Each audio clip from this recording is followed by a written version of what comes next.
Assalamualaikum warahmatullahi wabarakatuh. Perkenalkan, nama saya Suci Fitriana dari Prodi D3 Keperawatan dengan NIM 232414401103 dengan tugas kerahasiaan. Dosen pengampu Bapak Afriandi Wirahadi Ahmad SE, MSc, AKCA. Berkiprah di bawah nama besar Universitas Muhammad Nasir. Mengenal sosok pejuang Muhammad Nasir Dai Pemandu Umat. Muhammad Nasir Datuk Sinar Panjang lahir pada tanggal 17 Juli 1908 di Kampung Jembatan Baukia, Alahan Panjang, Kabupaten Solok, Provinsi Sumatera Barat. Anak ketiga dari 4 bersaudara, ayahnya Indris Sultan Saripado, seorang jurnalis di masa pemerintahan Belanda. Ibunya Khadijah dikenal taat memegang nilai Islam. Nasir belajar pada sekolah rakyat di Maninjau, berbahasa Melayu ketika ayahnya pindah. Ia tinggal bersama pamannya di Padang. Masuk sekolah HTS Habdiah yang dikelola Dr. Haji Abdullah Ahmad. Ketika di Solo dibuka HTS Nagari Nasir dipindahkan ke Solo. Tinggal dengan Musa Haji Saudagar yang cukup terkenal di Solo. Lanjut. Pendidikan didukung oleh penguasa kondisi umat tingkat sosial, budaya umat yang dibaca dalam halalaqainya. 1. Tokoh cerdas.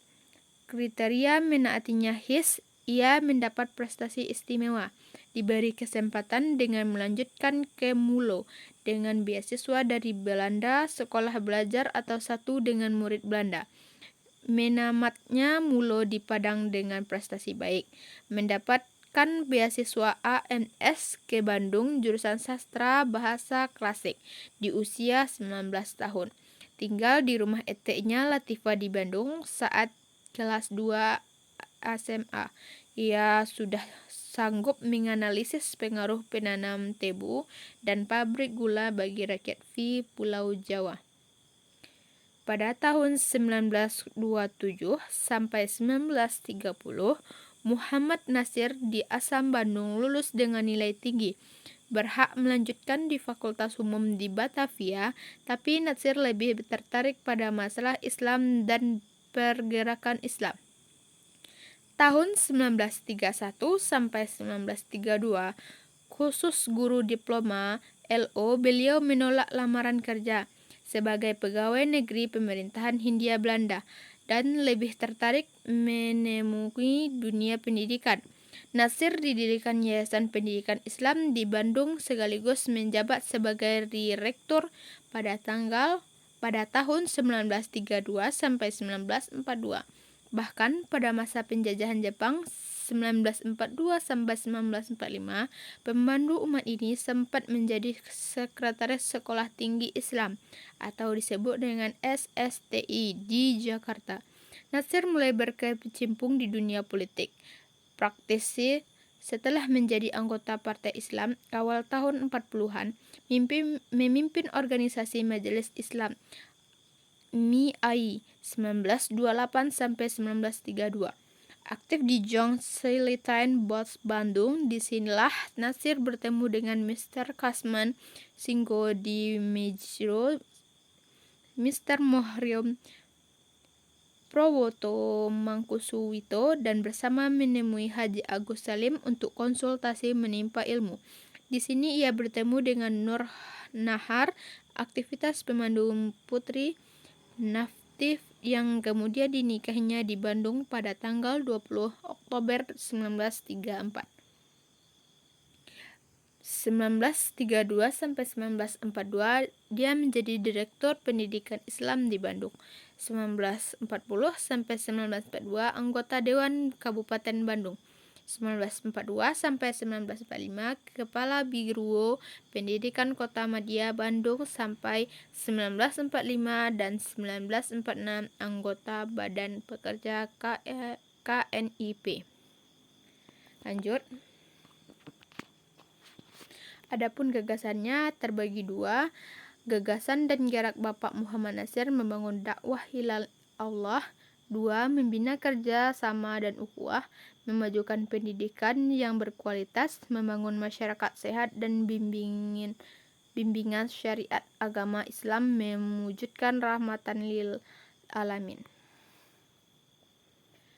3 keberhasilan yang dipimpin oleh Bapak Muhammad Nasir, yaitu keberhasilan kelola pendidikan. Yang pertama, jaringan individu. Yang kedua, individu. Yang ketiga, pendekatan kelompok. Yang pertama, dakwah. Didikan dan ajaran dakwah Islamiyah pada hakikatnya pada suatu usaha yang digerakkan secara standar, terarah dan terpandu. Tujuan dakwah yaitu upaya membinanya menjadi umat kokoh akidah dan menjadi kuat kepribadian, memiliki akhlak dan karimah.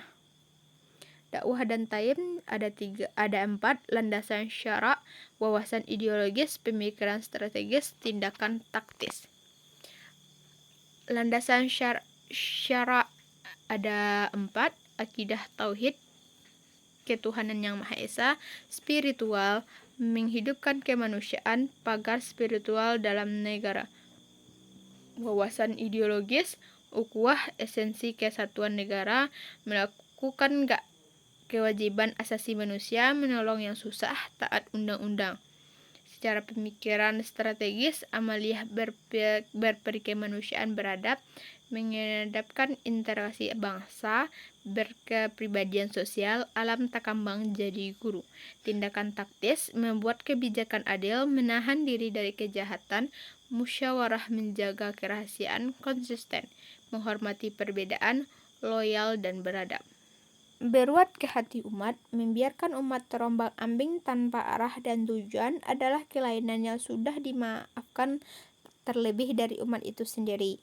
Membiarkan diri terbawa hanyut dan berbagai keadaan dan kondisi. Karena itu, dakwah selalu bertuat di hati umat. Kalauan dakwah seperti ini telah menjadi program dasar utama. Kekuatan tumbuh dari hasil musyawarah. Dengan memelihara keutuhan secara bulat, mengutamakan kesatuan dalam persaudaraan, dalam ikatan jamaah baik sebagai perorangan atau bersama, tujuan yang diinginkan insya Allah tercapai. Apabila nilai agama dilupakan, berakibat tampilnya pelecehan bernilai bangsa yang kesudahannya bangsa itu terjerumus menjadi diri perkembangan, dakwah dan teratur. Pada gilirnya akan selalu berbekas di hati umat. Begitupun upaya pemanaman persaudaraan tinggi, pendidikan selalu diupayakan di dunia. Pembentukan watak ada 9. Yang pertama, fathan atau ilmiah, 2 amanah, 3 akhlak, 4 syidik, 5 setia dalam ukhuwah, 6 tauhiyah, 7 tatbik, 8 taat syariat, 9 tetap optimis dengan rezeki Allah. Proses pembangunan umat, agama terinteraksi sumber daya alam. 3 adat istiadat efisiensi.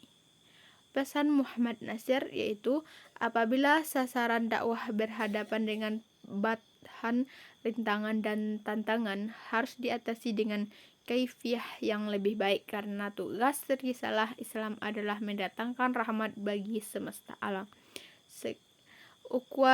Ukhuwah Islamiyah wajib kita wujudkan dengan sungguh-sungguh kalau benar kita hendak menegakkan Islam dengan segala kejumbangan di negara ini.